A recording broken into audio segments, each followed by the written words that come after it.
Hello friends, welcome to yet another video in our series Finance and Investing Tidbits. The purpose of this video is to discuss what is the fundamental accounting equation and its logic. Welcome to this interesting video. Friends, in any business we need resources. Resources can mean raw materials, plant and machinery. We need to give credit to our customers. We need to have money in our bank account. We would have raw material inventory. Various kinds of resources are required. Now these resources need financing, and that is where source of funds comes in. I have already discussed this in my learning finance series, but here I want to introduce the fundamental accounting equation to you. So what we actually see is that in any business, the resources that the business has and holds have been financed by some sources of funds, then the two have to be equal.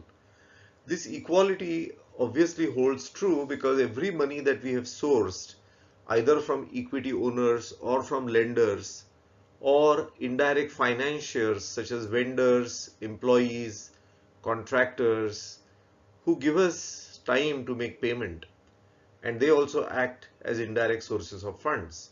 So all these sources of funds are equal to the resources if we truthfully account for every rupee that has come in. So this equality holds good, and the same equality gets expressed in accounting. Broadly, we can say that any firm sources funds from investors, which is called as equity, from lenders, and from vendors, employees who indirectly provide finance. Those are all called as liabilities because we owe money to those lenders, to those employees, to the vendors, uh, till the time we actually pay their dues off, and those remain as liabilities. And then when we sell goods to our customers, we get income, and that also acts as a source of funds. On the other hand, the resources can take two forms. Resources which are consumed become expenses. Resources which remain with us and which can be used and consumed over a period of time are called as assets. So, since sources of funds are equal to resources, we can also have this equation of equity plus liabilities plus income, which act as source of funds, they being equal to assets plus expenses. As I've already mentioned, assets are resources which are not yet fully used up, and expenses are resources which have been fully used up, like raw material consumed, energy consumed, travel expenses incurred, so you have already completed the travel. Many examples can be taken of expenses.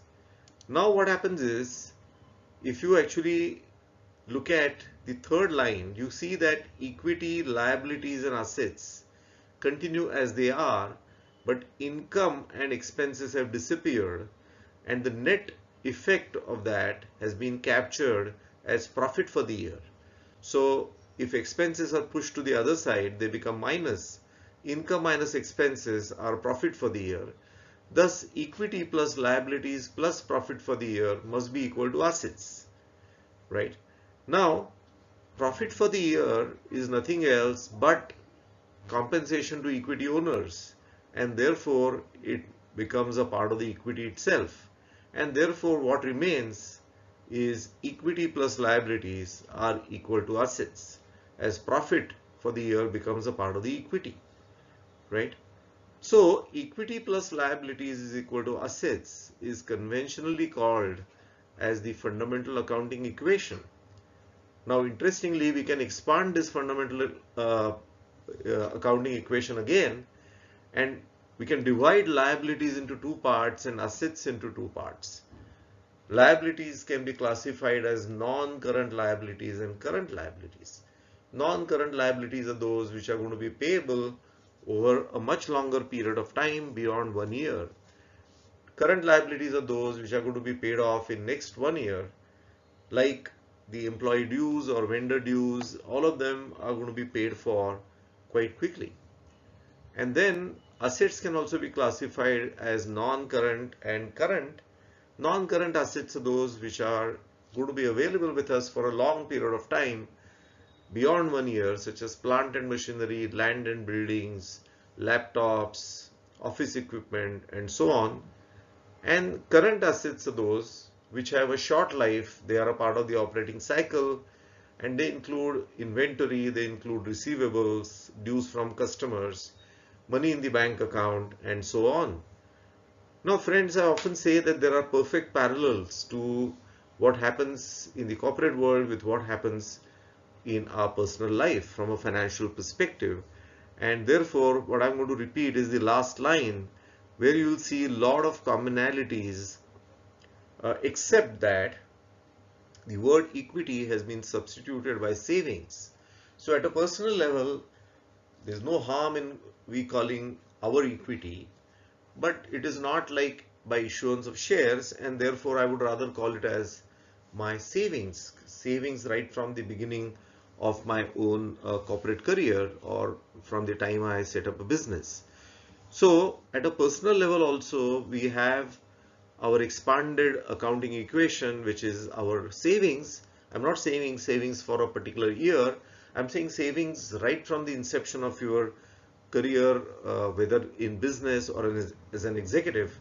And then we also at a personal level have non-current liabilities, which are our housing loans and car loans, which are payable over a longer period of time.